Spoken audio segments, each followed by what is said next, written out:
खबर ब्रेक की, जिस खबर से पूरे पाकिस्तान में रोला पड़ गया। खबर यह थी कि जो शहबाज शरीफ साहब ने ट्वीट किया वो कॉपी पेस्ट है और वो व्हाइट हाउस से होकर आया है। और मैंने ये बताया कि ये व्हाइट हाउस ने इनको ट्वीट करने का कहा है तो इन्होंने ट्वीट किया है।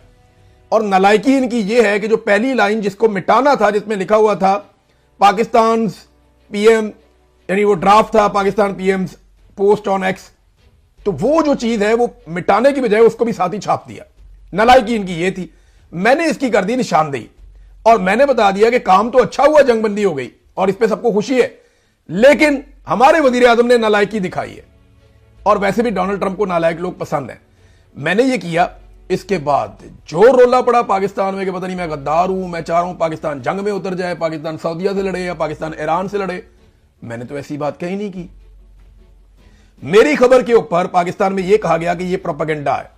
बहुत सारे टाउट सहाफियों ने यह बात की कि यह प्रोपेगेंडा है। और अब मैं आपको बताता हूं कि इसका नतीजा क्या निकला। नाजरीन, 1888 का एक बरतानवी अखबार है जिसका नाम है फाइनेंशियल टाइम्स। 1888 का याद रखिएगा। पाकिस्तान में कोई इदारा इतना मोतबर नहीं है जितना पुराना यह है, फाइनेंशियल टाइम्स। 150 साल हो गए इसको। फिर 1855-56 का एक और इदारा है जो अमेरिका में चलता है, न्यूयॉर्क टाइम्स। इसको 250 साल हो गए हैं सहाफत के अंदर। इन दोनों ने मेरी खबर की तस्दीक की है। अब बजाय मुझे क्रेडिट देने के ये मुझे गद्दार कह रहे हैं। आप अंदाजा करें, इन दोनों ने मेरी खबर की तस्दीक की है कि ये ड्राफ्ट व्हाइट हाउस में था, वहां से इसकी अप्रूवल आई है। उन्होंने जो अल्फाज इस्तेमाल किए कि उन्होंने साइन ऑफ किया है, यानी उन्होंने मंजूरी दी है इस ड्राफ्ट की, इस मुसव्वदे की मंजूरी व्हाइट हाउस से हुई है। यह इन अखबारात ने लिखा और इसके बारे में बताया। दीगर अखबारात ने भी लिखा, लेकिन ये दो बहुत मोतबर है, एक बरतानिया का, एक अमेरिका का। इन दोनों ने मेरी खबर की तस्दीक कर दी। मेरा जो सोर्स था वो पाकिस्तान में था। उसने मुझे बताया लेट नाइट जब पाकिस्तान में थी और हंसते हुए बताया कि बहुत बड़ा ब्लंडर हो गया इमरान भाई। तो जो उसने मुझे खबर दी मेरे लिए बड़ी अलार्मिंग थी। मैंने 2-3 जगह पे चेक किया, कुछ डाटा निकाल के चेक किया। जब मैंने उसको थोड़ा सा खबर को मजीद उसकी छानबीन की तो खबर निकल आई। मैंने खबर दे दी और रोला पूरे पाकिस्तान में नहीं पूरी दुनिया में पड़ गया था। बाकी लोग भी इसके ऊपर बोलना शुरू हो गए थे। लेकिन जब मेरी खबर की तस्दीक होती है दो मोतबर आलमी अखबारात से, एक न्यूयॉर्क टाइम्स से, एक फाइनेंशियल टाइम्स से, एक बरतानिया का कोई 150 साल पुराना और एक कोई 250 साल पुराना अमेरिका का, तो उसके बाद कम से कम टाउटों को अब माफी मांगनी चाहिए और यह बात तस्लीम करनी चाहिए। और देखिए, इसमें शहबाज शरीफ के लिए कोई शर्मिंदगी की बात नहीं है भाई। एक बंदा होता है नालायक, बात होगा तो हो भी जाता है, कोई बात नहीं है। पाकिस्तान के लिए तो बेहतर है कि पाकिस्तान को अमेरिका ने रिक्वेस्ट की कि जनाब हमारी जान छुड़ाएं, हम इस लड़ाई को आगे लेकर नहीं चलना चाहते। मैंने इसके ऊपर पहले भी ट्वीट किया हुआ है कि डोनाल्ड ट्रंप की बातों से नहीं लगता कि डोनाल्ड ट्रंप लड़ाई को लंबा लेकर जाना चाहता है। डोनाल्ड ट्रंप जंग बंदी की तरफ जाएगा। मैं ये पहले कह चुका हूं, एक दफा नहीं कई मरतबा कह चुका हूं। चाहे वो धमकियां लगा रहा था, मैंने इस पर ट्वीट भी किया है। मेरा यह अंदाजा था कि ये इतना लंबा लेकर जा नहीं पाएगा, ट्रंप को इस लड़ाई में से हर हाल में निकलना पड़ेगा। अब इंटरेस्टिंग बात यह है कि जिन लोगों ने इसको प्रोपेगेंडा करार दिया, जिन लोगों ने इसको गद्दारी करार दिया, अब वो फाइनेंशियल टाइम्स को और न्यूयॉर्क टाइम्स को भी गद्दार कहेंगे। जाए ना जाकर इन इदारों के ऊपर केस कर दें, नहीं तो हुकूमत पाकिस्तान या शहबाज शरीफ बरतानिया में आके मेरे पे केस कर दें। भाई यहां की अदालतों पे तो इनको यकीन है ना, आए मेरे पे केस करें और साबित करें कि ऐसा नहीं हुआ।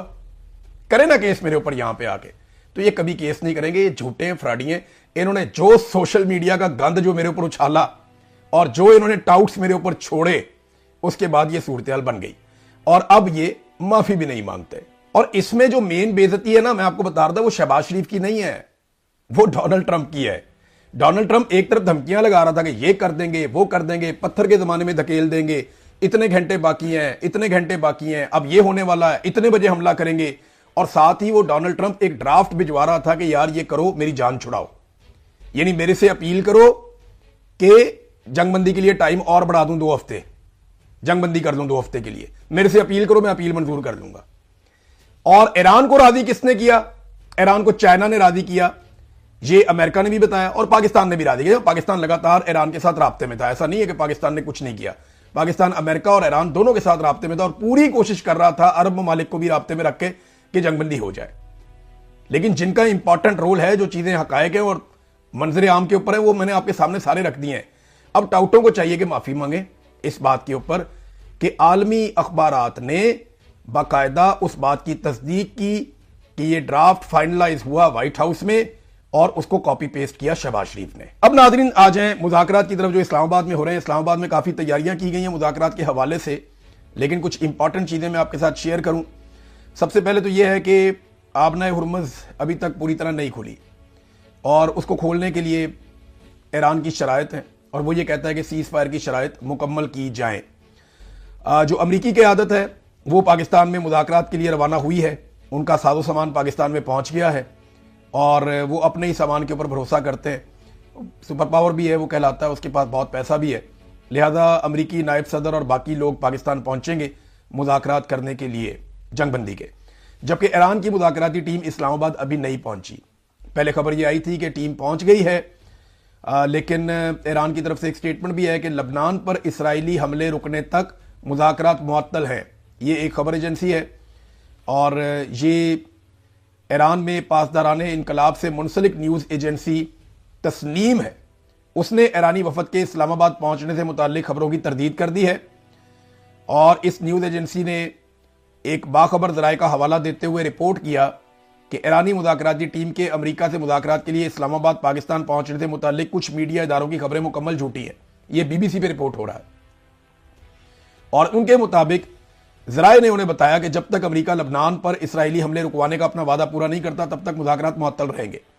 वैसे अभी थोड़ी देर पहले खबर आई है कि नेतन्याहू ने अपनी काबीना को कहा है कि वो लबनान के साथ बातचीत शुरू करें और लबनान की जो हुकूमत है उन्होंने पाकिस्तानी हुकूमत से रब्ता किया और ये कहा कि पाकिस्तान भी इसमें रोल प्ले करे कि यहाँ पे मुज़ाकरात करवाए जाएँ और जंगबंदी जो है वो लबनान में भी करवाई जाए, क्योंकि लबनान में बड़ा खौफनाक अटैक हुआ है। एक ही दिन में बहुत सैकड़ों लोग वहाँ पे शहीद कर दिए गए, हज़ारों लोग जो हैं वो वहाँ पे पहले भी ज़ख्मी हुए हैं, अब भी ज़ख्मी हुए हैं, तो बहुत बड़ा नुकसान वहाँ पे हो रहा है। उम्मीद की जाती है कि अगले 48 घंटों में मुज़ाकरात की कोई शक्ल निकल आएगी, लेकिन इस बीच में मैं आपको ये बताऊँ कि मिडल ईस्ट के अंदर, खलीजी ममालिक के अंदर जो तैयारियाँ हैं अमेरिका की जानिब से वो कोई कम नहीं हो रही। बहुत सारी चीज़ें ऐसी माजी करीब में रिपोर्ट हुई हैं जहां एक सफ़बंदी वाली सूरत हाल है। कुछ अमेरिकन फौजी जो हैं उन्होंने ये दावा किया है, कोई रिटायर फौजी हैं, कुछ एक्सपर्ट हैं उनके, वो ये दावा कर रहे हैं कि ऐसा लगता है कि अमेरिका अगली लड़ाई की तैयारी कर रहा है।